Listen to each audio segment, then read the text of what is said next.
నమస్తే. ప్రస్తుతం మనతో పాటు సీనియర్ జర్నలిస్ట్ దాము బాలాజీ ఉన్నారు. ఆయనతో మాట్లాడదాం. నమస్తే సార్. నమస్తే సార్, ఏపీలో మాజీ ముఖ్యమంత్రి జగన్ ప్రైవేట్ సైన్యం వచ్చింది రంగంలోకి అని చెప్పేసి మాట్లాడుతున్నారు. అసలు ఏంటి సార్ ఈ ప్రైవేట్ సైన్యం? ఇప్పుడే బ్రేకింగ్ న్యూస్ చూసాను నేను. జగన్ ప్రైవేట్ సైన్యం విజయవాడలో దిగింది. తాడేపల్లి మొత్తం జగన్ ప్రైవేట్ సైన్యం కనపడుతుంది ఎక్కడ చూసినా. సో ఏంటి ఇంత భయభ్రాంతం చేయాల్సిన అవసరం ఉందా జగన్కి అని కొంతమంది కామెంట్లు చేస్తున్నారు. కానీ యాక్చువల్గా మనకు అర్థమైంది ఏంటంటే జగన్ ప్రైవేట్ సైన్యం కాదు, అది ప్రైవేటు సెక్యూరిటీ ఏజెన్సీ నుంచి తన ప్రొటెక్షన్ కోసం ఒక 30 మందిని సెక్యూరిటీ స్టాఫ్ని అతను నియమించుకున్నట్టుగా అర్థమవుతుంది. మామూలుగా ఇది ఇవాళ చూస్తున్నాం కదా, బౌన్సర్లు లేని హీరోలు ఎవరున్నారు మనకి? ప్రతి ఒక్కరికి ప్రైవేట్ సైన్యాలు ఉంటున్నాయి. దానికి కారణం ఏంటంటే ప్రతిదీ గవర్నమెంట్ ప్రొవైడ్ చేయడం కష్టం. ఇప్పుడు జగన్కి ఆల్రెడీ సెక్యూరిటీ గవర్నమెంట్ ఇచ్చింది, ఇప్పుడు ఎక్స్ట్రా ఇవ్వమని అడగాలి. సో ఇవన్నీ ఎందుకు, మనమే పెట్టుకుందామని అతను పెట్టుకున్నట్టుగా మనకు కనబడుతుంది. ఇది ఈ మధ్య అందరూ చేస్తున్నారు. సో జగన్ కూడా థ్రెట్ ఉందనేది గతంలో కూడా చాలాసార్లు వచ్చింది. ఆల్రెడీ అతని మీద మొన్న రాయి అటాక్ జరిగింది, అంతకుముందు కత్తి ఇది జరిగింది. సో జనరల్గానే ప్రతిపక్షంలో ఉన్న వాళ్ళకి ప్రొటెక్షన్ తక్కువ ఉంటుంది. గవర్నమెంట్లో ఉంటే అనేక రకాల సెక్యూరిటీ ఫోర్సెస్ వాళ్ళకి ఇస్తుంది. సో మనకు గతంలో చూస్తే కూడా చంద్రబాబు కూడా కొట్లాడి తెచ్చుకున్నాడు ఎక్స్ట్రాగా. అట్లాగే మనకి ఫర్ ఎగ్జాంపుల్ కడప పులివెందల్లో టీడీపీ క్యాండిడేట్ బీటెక్ రవి, అతనికి సెక్యూరిటీ లేనప్పుడు అతను పెద్ద ఎత్తున పోరాటం చేయాల్సి వచ్చింది. సో ఇవన్నీ కామన్. అంటే అధికారంలో ఉన్నవాళ్ళు ప్రతిపక్షంలో ఉన్న నాయకుల్ని అనేక రకాలుగా వేధిస్తుంటారు. అంటే ఎవ్రీ పాసిబుల్ మీన్స్లో వేధిస్తుంటారు. వాళ్ళకేమి ఇదొద్దు అదొద్దు అనే విచక్షణ ఏమి ఉండదు. సో వీలైనంత వేధించడం అనేది జరుగుతుంది. ఆ క్రమంలో వన్ ఆఫ్ ద వేస్ ఒకనొక మార్గం ఏంటంటే సెక్యూరిటీని కట్ చేసేయడం. సెక్యూరిటీ కట్ చేయడం వల్ల ఒక థ్రెట్ ఫీల్ అవుతారు, వాళ్ళు ఫ్రీగా తిరగలేరు. దానివల్ల వాళ్ళ మొబిలిటీని కట్ చేయొచ్చు అనమాట. రెండవది, ఎవరైనా మన వాళ్ళే అటాక్ చేయదలుచుకుంటే కూడా ఫెసిలిటేట్ చేసినట్టు ఉంటుంది సెక్యూరిటీ తీస్తే.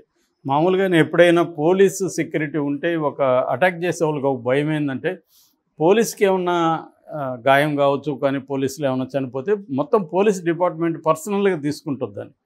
రేపొద్దున అటాక్ చేసిన వాళ్ళని పోలీస్ డిపార్ట్మెంట్ అంతా కూడా గుర్తుపెట్టుకొని మళ్ళీ ఛాన్స్ వచ్చినప్పుడు సీరియస్ రియాక్ట్ అవుతుంది. అందుకని పోలీసు ప్రొటెక్షన్ ఉన్న మనుషుల మీద అటాక్ చేయడానికి ఎవరైనా కూడా భయపడతారు. ఓన్లీ నక్సలైట్ లాంటి వాళ్ళే భయపడరు, ఎందుకంటే వాళ్ళకి పోలీసులు అయినా ఒకటే, ఇంకోటి అయినా ఒకటే. మామూలు బయట ఉన్న ప్రైవేట్ వ్యక్తులు ఇది భయపడతారు. మనకి ఇక్కడ నయీం చూసినప్పుడు నయీం చాలామందిని చెప్పాడు, కానీ ఎవరైనా పోలీస్ ప్రొటెక్షన్ ఉంటే మాత్రం నయీం ఏం చెప్పాడు అంటే పోలీసులు దగ్గరగా ఉండి ఏమన్నా పోలీసులకు తగులుతుంది అనుకుంటే మాత్రం మీరు చంపకుండా వెనక్కి వచ్చేయండి అని యాక్షన్ టీంకి చెప్పి పంపించేవాడు.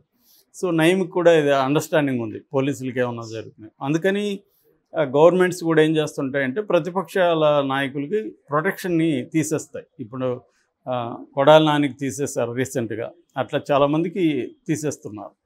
అట్లా ఇప్పుడు జగన్కి కూడా ప్రొటెక్షన్ థ్రెట్ ఉంది. ఆల్రెడీ మనం లండన్లో పొన్నవల సుధాకర్ చెప్పిందని ఒకరోజు చెప్పుకున్నాం మనం. ఆయన జగన్కి థ్రెట్ ఉంది, పెద్ద ఎత్తున టీములు దిగాయని. యాక్చువల్గా గతంలో కూడా కొన్ని టీములు దిగాయని, ఎన్ఆర్ఐ ఫండింగ్ చేస్తున్నారని, జగన్ని లేపేయాలని అంటున్నారనేది వార్త వచ్చింది.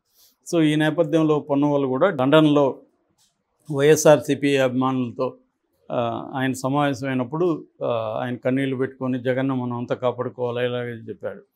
సో అట్లాగే మొన్న ఇంకొక వీడియో కూడా చెప్పుకున్నాం. మన ఆయన ఎవరు, నర్సీపట్నం అయ్యన్న పాత్రుడు కూడా అయ్యన్న పాత్రుడు దగ్గరికి ఒక వ్యక్తి వచ్చి జగన్ని మనం ఓడించాము, కానీ అతను ఇంకా బలం ఉంది, డబ్బులు ఉన్నాయి, అతని మనుషులు తెలంగాణ గవర్నమెంట్లో కూడా మంత్రులుగా ఉన్నారు, ఇలాగంతా చెప్తే దాన్ని సింప్లిఫై చేసి ఓడించాం కానీ చంపలేదంటారు మీరు. సో అందుకనే పాముని చచ్చేవరకు కొట్టాలంటారు. సో ఇది బాగుంది అని ఆయన రెండోసారి దాన్ని చెప్పి, సో ఓడిస్తే సరిపోదు, చంపేయాలి అనేది అతను చెప్పాడు. అతను చెప్పింది ఏంటంటే ఫిజికల్గా చంపమని అయితే కాదు, పొలిటికల్గా చంపేయాలనేది. పొలిటికల్గా కావచ్చు, అతని సపోర్ట్ సిస్టమ్స్ అన్నింటినీ వేర్లు అంటాం కదా, సపోర్టింగ్ వేర్లు వాటన్నిటినీ కట్ చేసేయాలి.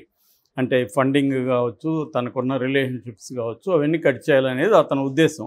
కానీ దాన్ని వైసీపీ వాళ్ళు జగన్ని చంపేయాలని అయ్యన్న పాత్రుడు ప్లాన్ చేస్తున్నారని చెప్పారు. నిజానికి జగన్ని ఫిజికల్గా చంపాలని ఆయన చెప్పలేదు. ఆయన చెప్పిన దాన్ని ఖాయం చేసి దాన్ని ఒక సిస్టమేటిక్గా తీసుకొచ్చాడు. దీన్ని నేను బయట కూడా వాడతానని కూడా చెప్పాడు ఆయన. బయట వాడతానంటేనే అర్థం ఏంటి? పబ్లిక్గా వాడతానంటేనే చంపమని కాదు, ఫిజికల్గా కాదు. సో రెండోది ఏంటంటే, ఫిజికల్గా కూడా థ్రెట్ ఉందా అంటే, మామూలుగా ఇప్పటివరకు ఇండియన్ రాజకీయాల్లో జనరల్గా పొలిటికల్ పార్టీలు పెద్ద స్థాయిలో అంటే స్టేట్ లీడర్ల స్థాయిలో ఒకరినొకరు చంపుకున్న సంఘటనలు ఆల్మోస్ట్ లేవు. కింది స్థాయిలో జరుగుతుంటాయి. ఎమ్మెల్యేలు చనిపోతుంటారు, ఎంపీ అలాగే జరుగుతుంటాయి తప్ప ఒక పార్టీ లీడర్ని ఫిజికల్గా ఎలిమినేట్ చేయడం అనేది జనరల్గా అయితే లేదు. కానీ చెప్పలేము ఇప్పుడు, ఎందుకంటే వైఎస్ రాజశేఖర రెడ్డిది హత్య యాక్సిడెంట్ అనేది ఇప్పటివరకు తేలేదు. అది హత్యని విపరీతంగా నమ్మే వాళ్ళ సంఖ్య ఎక్కువ ఉంది. సో అలాగే రేపొద్దున జగన్కి కూడా ఒక యాక్సిడెంట్ జరగదని గ్యారంటీ లేదు, లేకపోతే ఇంకో పద్ధతిలో జగన్ని చంపే అవకాశాలు కూడా లేవని మనం చెప్పలేం. ఎందుకంటే ఎప్పుడు జరగలేదు కాబట్టి ఇప్పుడు జరగదని చెప్పలేం కదా. సో కాబట్టి అలాగే జరగచ్చు. ఎందుకంటే ఇందిరాగాంధీ లాంటి వాళ్ళని గాడ్లే చంపేశారు. మనకి ఇక్కడ పరిటాల రవి ఎగ్జాంపుల్ ఉంది. పరిటాల రవికి సెక్యూరిటీ ఉన్నా కూడా, బాడీ గార్డ్స్ సెక్యూరిటీ గన్మెన్ ఉన్నా కూడా చంపగలిగారు. అంటే గన్మెన్ వీళ్ళకి కోఆపరేట్ చేసినట్టే అది క్లియర్గా.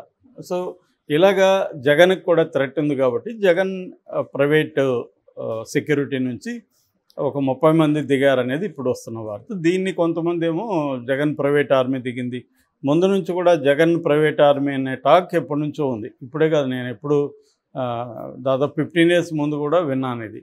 హైదరాబాద్లో ప్రైవేట్ ఆర్మీ ఉందంట, అక్కడ ఉందంట. అంటే మామూలుగానే జనరల్గానే మనకి రాయలసీమ కల్చర్లో ప్రైవేట్ ఆర్మీస్ అనేవి కామన్. రాయలసీమ ఫ్యాక్షనిస్ట్ కల్చర్లో ప్రతి ఫ్యాక్షనిస్ట్ కూడా ప్రైవేట్ ఆర్మీని పెట్టుకుంటాడు.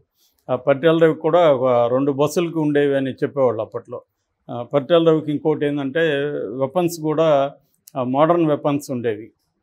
ఎందుకంటే అతనికి నక్సలైట్ బ్యాక్గ్రౌండ్ ఉంది కాబట్టి అతనికి గన్ సప్లయర్స్ వీళ్ళందరూ తెలుసు. రెండోది లైసెన్స్తో వీళ్ళందరూ ఏం చేస్తారంటే, లైసెన్స్ ఒక గన్నుకి తీసుకుంటే 10 గన్నులు ఆ పేరుతో నడుపుతుంటారు. సో ఇలాగా ప్రతి ఫ్యాక్షనిస్ట్ కూడా ప్రైవేట్ ఆర్మీని మెయింటైన్ చేసుకుంటాడు.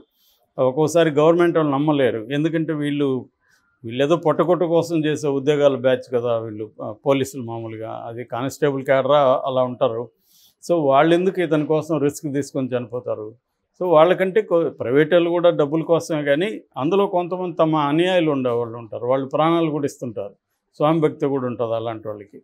సో అలాంటి వాళ్ళు కొంతమందిని పెట్టుకుంటారు. సో ఏదైనా పోలీసుల కంటే వీళ్ళు బెటర్ అని ఫీల్ అవుతారు ప్రైవేట్ ఆర్మీ. సో తమ కంట్రోల్ పోలీసులేమో ప్రతిదీ. రెండోది, వీళ్ళు ఎక్కడ తిరిగినా ఏం తిరిగినా వాళ్ళు రిపోర్ట్ చేయాలి. సో నువ్వు ఫ్రీగా తిరగలేవు. అదే ప్రైవేట్ వాళ్ళు అనుకో, వాళ్ళు ఇవన్నీ పట్టించుకోరు. వాళ్ళకి ఏంటంటే, మా అన్న బాగా చూసుకుంటున్నాడు లేదా అది చూసుకుంటే కొంత లాయల్ ఇది కూడా ఏర్పడుతుంది. సో అందుకని జగన్ కూడా ఇప్పుడు జగన్కి ఏంటంటే నెక్స్ట్ ప్రజల్లోకి విపరీతంగా వెళ్ళాలని పరిస్థితి. మొన్నటి వరకు అంటే ప్రజల్లోకి వెళ్ళకుండా ఉన్నాడు. మనకి తెలుగుదేశం వాళ్ళు జోకులు వేసేవాళ్ళు పరదాలు కడుతున్నారు అది ఇదని. సో ఆ సెక్యూరిటీ చేసుకునేవాడు. ఇప్పుడు జనంలోకి వెళ్ళాలి, ఓదార్పు యాత్ర ఉంది, దాని తర్వాత పాదయాత్ర చేయాలి, ప్రజల్లో వెళ్ళాలి. ఎందుకంటే అసెంబ్లీలో అతనికి ప్రతిపక్ష హోదా ఇచ్చే పరిస్థితి లేదు. టెక్నికల్గా అయితే సాధ్యం కాదు, పొలిటికల్గా ఇవ్వాలనుకున్న చంద్రబాబు ఇచ్చే పరిస్థితి లేదు. అందుకని అది జగన్ కూడా ఐడియా ఉంది కాబట్టి సో మనం ప్రజల్లోనే తిరగాలి. గతంలో కూడా ప్రజల్లో ఉండడం ద్వారా అతను గెలవగలిగాడు. సో ఇప్పుడు మళ్ళీ ఇంకా అదే ఏజ్ ఓల్డ్ టాక్టిక్స్ ఏదైతే ఉందో అదే ఎంచుకోవాలి. అదంతా తిరగాలంటే, ప్రజల్లో ఫ్రీగా తిరగాలంటే తన చుట్టూ ఒక వలయం అయితే ఏదో ఒకటి ఉండాలి. విజిబులా ఇన్విజిబులా అనేది ఒకటి ఉండాలి వలయం. సో ఈ వలయం కోసం అతను ప్లాన్ చేసుకుంటున్నట్టుగా అర్థమవుతుంది. ఏదేమైనా అతనికి ఖచ్చితంగా రిస్క్ అయితే ఉంటుంది.